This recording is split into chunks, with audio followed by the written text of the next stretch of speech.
Assalamualaikum warahmatullahi wabarakatuh. Perkenalkan, kami dari kelompok 2, saya dengan Putri Alfiana. Saya Kak Putri Wisnuwatimah. Saya Nova Nurhalisa. Dan saya Anastasia Anggreni Wulandari. Pada kesempatan kali ini kami akan mempresentasikan materi tentang pemasaran abad ke-21, yaitu pertama-tama apa itu pemasaran, proses sosial di mana individu atau kelompok memenuhi kebutuhan serta keinginannya dengan menciptakan, menawarkan, dan menukar produk yang bernilai secara bebas. Baik, akan dilanjutkan oleh Baik, saya lanjutkan. Yang pertama ada manajemen pemasaran atau marketing management, yaitu proses perencanaan dan melaksanakan konsep, harga, promosi, dan distribusi untuk memenuhi tujuan. Nah, adapun menurut Philip Kotler, yaitu seni dan ilmu memilih target pasar serta membangun dan mengembangkan pelanggan melalui penciptaan, penyampaian, dan komunikasi nilai yang lebih baik. Nah, kemudian ada lingkup pemasaran. Yang pertama itu ada barang, kedua ada jasa, ketiga ada pengayaan pengalaman, keempat ada peristiwa, kelima informasi, keenam ada orang, ketujuh tempat, kedelapan kepemilikan atau properti, kesembilan organisasi, dan kesepuluh gagasan. Selanjutnya ada konsep inti pemasaran. Yang pertama itu ada kebutuhan dan keinginan. Nah, untuk kebutuhan itu misalnya sandang dan pangan, dan keinginan itu keinginan kita untuk memiliki barang mewah. Nah, kedua itu ada produk, yaitu segala sesuatu yang ditawarkan untuk memenuhi kebutuhan dan keinginan. Yang ketiga itu ada kepuasan nilai, yaitu perasaan atau tingkat pemenuhan harapan konsumen. Nah, kepuasan nilai ini perasaan konsumen yang muncul setelah membandingkan harapan dengan hasil yang diterima dari suatu produk atau layanan.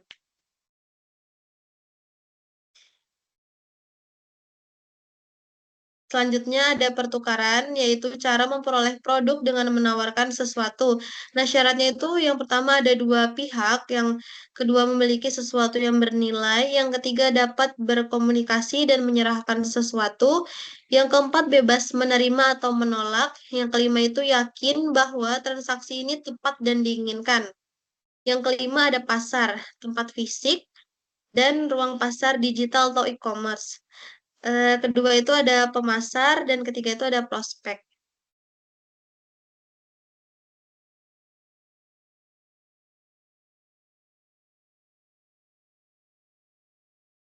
Selanjutnya ada realitas pemasaran baru. Yang pertama itu ada kekuatan masyarakat utama, yaitu faktor sosial yang memengaruhi pasar. Yang kedua ada teknologi informasi, perkembangan digital mempercepat pemasaran.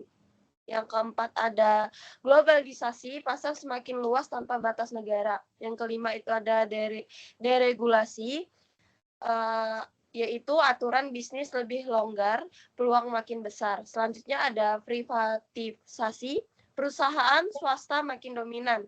Selanjutnya ada persaingan meningkat, banyak pesaing baru yang muncul. Yang selanjutnya ada konvergensi industri, batas antar distribusi makin kabur.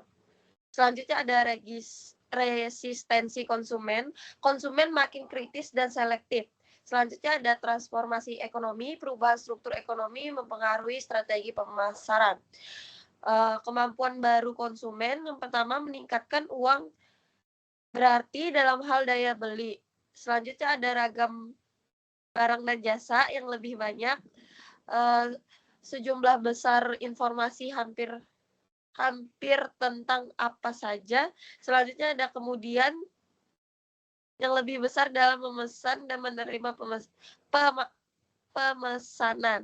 Selanjutnya ada kemampuan untuk membandingkan catatan tentang produk dan jasa. Yang terakhir, suara yang lebih kuat untuk mempengaruhi teman, pergaulan, dan pendapatan umum.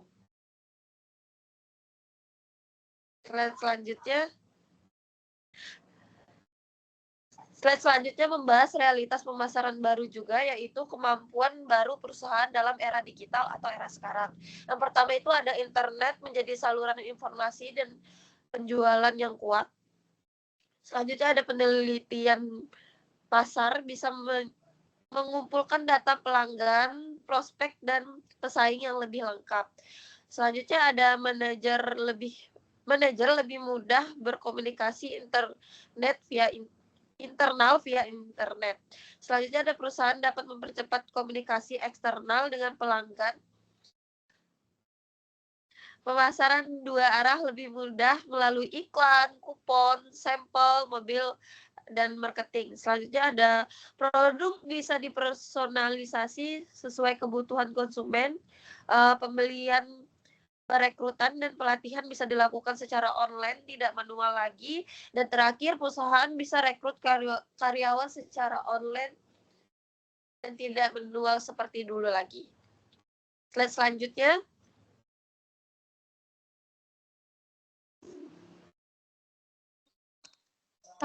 Selanjutnya itu adalah orientasi perusahaan ke arah pasar.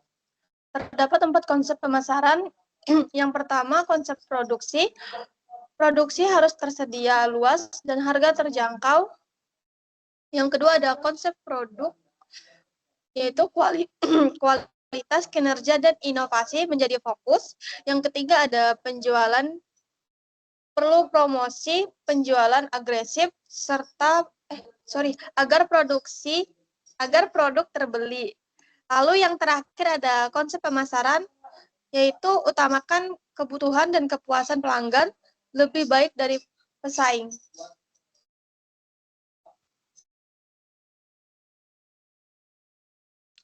Lalu selanjutnya ada konsep pemasaran holistik atau terpadu.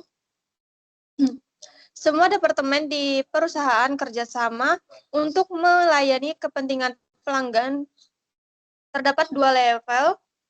Yang pertama yaitu berbagai fungsi pemasaran seperti tenaga penjualan bertanggung jawab untuk menjual produk, periklanan, membuat atau memasarkan agar menarik perhatian, pelayanan pelanggan, memberi dukungan purna jual yang baik, manajemen produk, mengelola siklus produk mulai dari pengembangan sehingga perbaikan produk, riset pemasaran, mengumpulkan data pasar untuk memahami kebutuhan konsumen atau pelanggan dan aktivitas pesaing.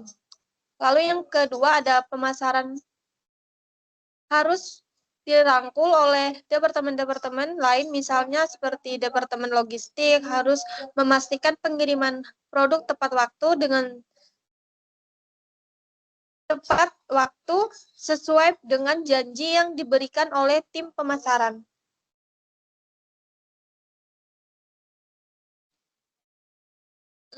Lalu ada konsep bauran pemasaran atau market mix. Sekumpulan alat pemasaran yang digunakan perusahaan untuk mencapai tujuan pemasaran pada pasar sasaran. Alat pemasaran ada 4P. Yang pertama ada produk, price, promotion, place. Lalu ada konsep pemasaran sosial masyarakat. Perusahaan tidak hanya fokus pada laba, tapi juga memenuhi kebutuhan dan keinginan pasar, lalu memberikan kepuasan pelanggan secara efektif dan efisien dibanding pesaing. Menjaga serta meningkatkan kesejahteraan konsumen dan masyarakat. Dan yang terakhir, pemasaran harus memperhatikan pertimbangan sosial dan etika.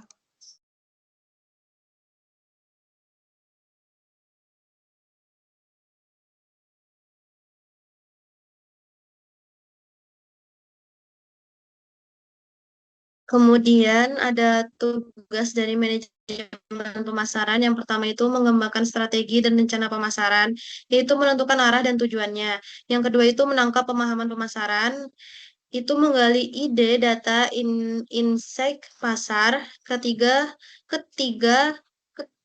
Berhubungan dengan pelanggan, yaitu membangun komunikasi dan kedekatan. Yang keempat, membangun merek yang kuat, yaitu menciptakan brand yang dikenal dan dipercaya.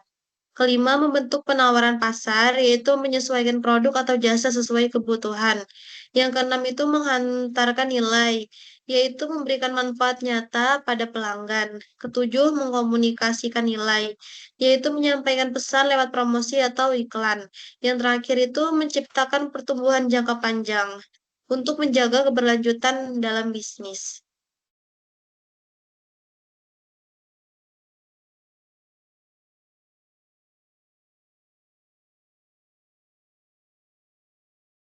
Sekian presentasi dari kelompok kami. Bila ada kata atau kalimat yang kurang dipahami, kami mohon maaf. Sekian, terima kasih.